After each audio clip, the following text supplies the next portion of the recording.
To commerce lecture सामने यहाँ आज करेंगे हम क्लास 11 एंटरप्रेन्योरशिप एंड चैप्टर है हमारा competencies of an entrepreneur and concept of ethics. And guys, अगर ये नोट्स चाहिए डिस्क्रिप्शन में लिंक है, वहाँ से आप नोट्स डाउनलोड कर सकते हैं। तो देखो, अब सबसे पहले आज देखते हैं हमारा टॉपिक में क्या है। कॉम्पिटेंसीज ऑफ एन एंटरप्रेन्योर, ये आज का हमारा टॉपिक है। अब बात ये उठती है कि कॉम्पिटेंसी आखिर शब्द का मतलब क्या है। Competency basically refers to skills and inner strength that an individual possesses। यानी एक पर्टिकुलर इंडिविजुअल इंसान में क्या क्या स्किल्स हैं, उसकी क्या स्ट्रेंथ्स हैं, ये सभी चीज़ें कहलाती है कॉम्पिटेंसी, जो उसको हर किसी से बहुत अलग करती है, यूनिक करती है। सो एक एंटरप्रेन्योर में ऐसी कौन सी टाइप की स्किल्स और स्ट्रेंथ्स होनी चाहिए, ये हम इस वीडियो में पढ़ेंगे। सबसे पहला है इनिशिएटिव। इनिशिएटिव होना चाहिए एक एंटरप्रेन्योर में, यानी किसी भी चीज़ को शुरुआत करने की शक्ति होनी चाहिए उसमें, हाँ कि मैं ये चीज़ कर सकता हूँ और सबसे पहले मैं ही करूँगा start. So the entrepreneur should have the competency to start something new.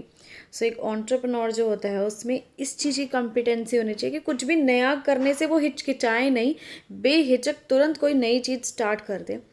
और to have the quality of taking initiative, यानी इनिशिएटिव उठाने की, पहल करने की उसमें कैपेबिलिटी होनी चाहिए। And taking actions to expand the business into new areas, products and services. साथ में वो कोई भी एक्शन ले सके, डिसीजन ले सके, अपने बिजनेस को बढ़ा सके किसी भी नए एरिया में, नए प्रोडक्ट में या नई सर्विस में, यानी कुछ नई जगह, कुछ अलग सी जगह वो करने की सोच सके और उस पर एक्शन ले सके, काम कर सके। सेकेंड पॉइंट है क्रिएटिविटी एंड इनोवेशन, यानी एक एंटरप्रेन्योर जो होना चाहिए वो बहुत ज़्यादा क्रिएटिव होना चाहिए और इनोवेटिव होना चाहिए। An entrepreneur must use creative ideas, उसको अपने क्रिएटिव आइडियाज़ यूज़ करने चाहिए और कुछ इनोवेटिव प्रोडक्ट या सर्विसेज बनानी चाहिए ताकि वो अपनी वेल्थ क्रिएट कर सके, अपने एंटरप्राइज को ग्रो कर सके। जैसे कि एग्जाम्पल दिया है पैकिंग शैम्पूज़ इन शैशेज़। अब बड़े बड़े जो शैम्पूज़ के बॉटल आते हैं, तो एक नई चीज़ क्या होगी, उनको छोटे छोटे शैशे में हमने देना शुरू कर दिया है ना। ये भी कुछ इनोवेटिव तरीका हो गया ना अपने प्रोडक्ट को बेचने का। नेक्स्ट पॉइंट है risk taking and risk management, यानी एक एंटरप्रेन्योर जो होना चाहिए वो रिस्क ले सके, रिस्क को मैनेज कर सके।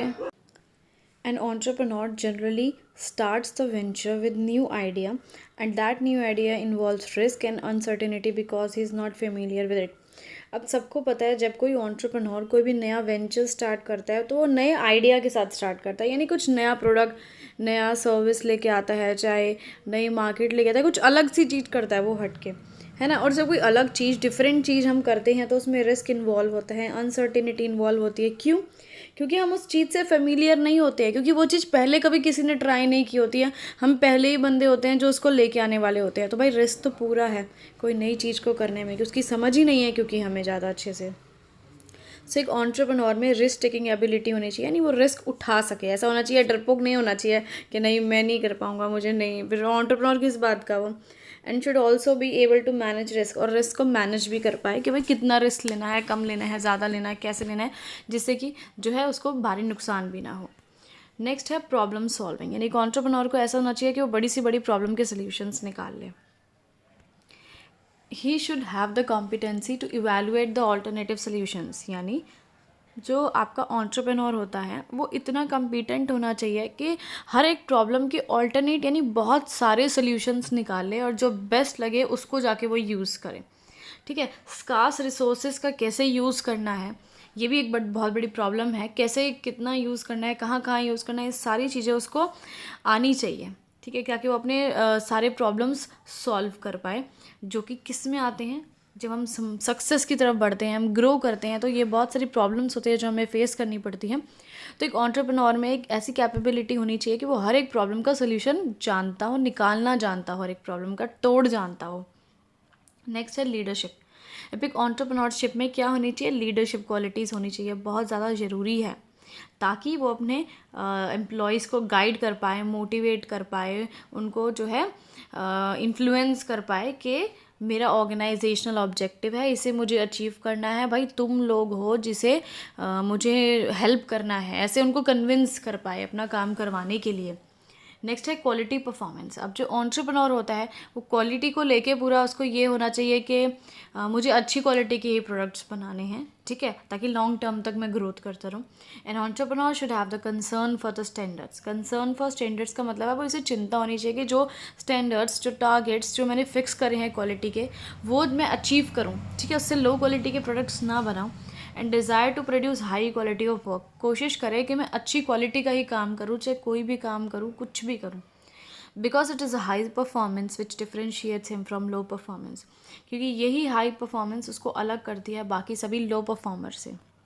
यानी अब जाहिर सी बात है 10 लोग हैं, उनमें से एक सबसे अच्छा परफॉर्म कर रहा है तो वही सबसे आगे निकलेगा, है ना। नेक्स्ट है इंफॉर्मेशन सीकिंग। ये पॉइंट क्या कह रहा है? Information plays a very crucial role as it helps in entrepreneur to be aware of the changes taking place in the environment affecting the business. अब इंफॉर्मेशन बहुत ही ज़्यादा इम्पॉर्टेंट चीज़ है, एक जो एंटरप्रेन्योर के पास होनी चाहिए। सो एंटरप्रेन्योर को जो है किस चीज़ में हेल्प करती है? भाई एनवायरनमेंट में आपको पता है चेंजेस होते रहते हैं, कोई पॉलिटिकल एनवायरनमेंट में, कभी टेक्नोलॉजिकल एनवायरनमेंट में, तो हर चीज़ से अवेयर होना ये एंटरप्रेन्योर की जिम्मेदारी है। तो उसको क्या करना है इसके लिए कि अच्छे से इन्फॉर्मेशन कलेक्ट करनी है, बढ़िया क्वालिटी इन्फॉर्मेशन, काम की इन्फॉर्मेशन कलेक्ट करनी है और उसको बढ़िया तरीके से यूज़ करना है।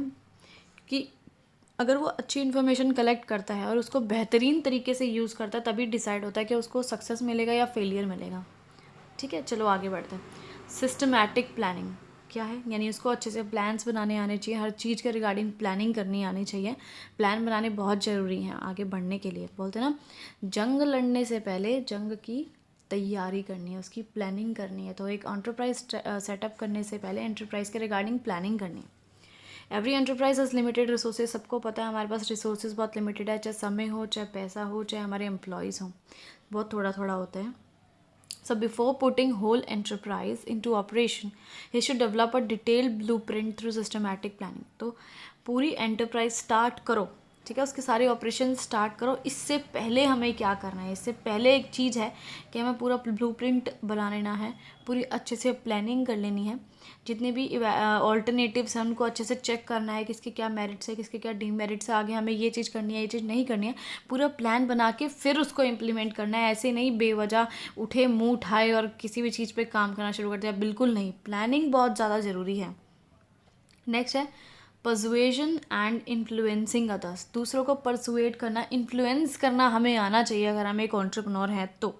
सामने वाले को मतलब मैनिपुलेट करना, अपनी बातों में ढालना। An entrepreneur should have the competency of persuading and influencing others. So entrepreneur को दूसरों को परसुएट करना, इन्फ्लुएंस करना आना चाहिए, चाहे वो कोई भी इंडिविजुअल हो, चाहे ग्रुप हो, चाहे क्रेडिटर हो, चाहे डेटर हो, चाहे कोई कस्टमर हो, चाहे एम्प्लॉयज़ हो। उन सबके साथ अच्छे रिलेशन बनाने आने चाहिए हमको, ठीक है। चलो आगे बढ़ते हैं। कम्युनिकेशन स्किल्स, यानी एक एंटरप्रेन्योर में बहुत अच्छी कम्युनिकेशन स्किल्स होनी चाहिए। अच्छे से कम्युनिकेट करना आना चाहिए, सामने वाले को अपनी बात समझाना आना चाहिए। Communication skills refers to the ability of an entrepreneur to transfer ideas, plans, instructions to employees, creditors, customers. अब देखो, एक जो एंटरप्रेन्योर है वो जो है सबको अपने आइडियाज़, प्लान्स, इंस्ट्रक्शंस बता पाए, अच्छे से उनको समझा पाए। मतलब जो भी इंसान कनेक्टेड है आपकी ऑर्गेनाइजेशन से, उसको हर एक चीज़ समझा पाए, क्लियरली बता पाए। सो इसलिए इफ़ेक्टिव कम्युनिकेशन बहुत ज़्यादा ही इम्पॉर्टेंट है अगर आप चाहते हैं कि ऑर्गेनाइजेशन का गोल अचीव हो जाए। क्योंकि जब तक आप सामने वाले के माइंड में क्लियर नहीं करोगे कि ये काम करना है, तो वो काम कैसे करेगा। नेक्स्ट है एंटरप्राइज मैनेजमेंट कॉम्पिटेंसीज। आपको अपनी एंटरप्राइज को मैनेज करना आना चाहिए, ठीक है, ये बहुत ज़्यादा ज़रूरी है। अब कोई भी एंटरप्राइज़ है, चाहे स्मॉल या बिग, यानी बड़ी या छोटी है, कोई फ़र्क नहीं पड़ता, सब में मैनेजमेंट एबिलिटीज़ चाहिए होती है। मतलब एक मैनेज करना आना चाहिए एंटरप्रेन्योर को सब कुछ। तो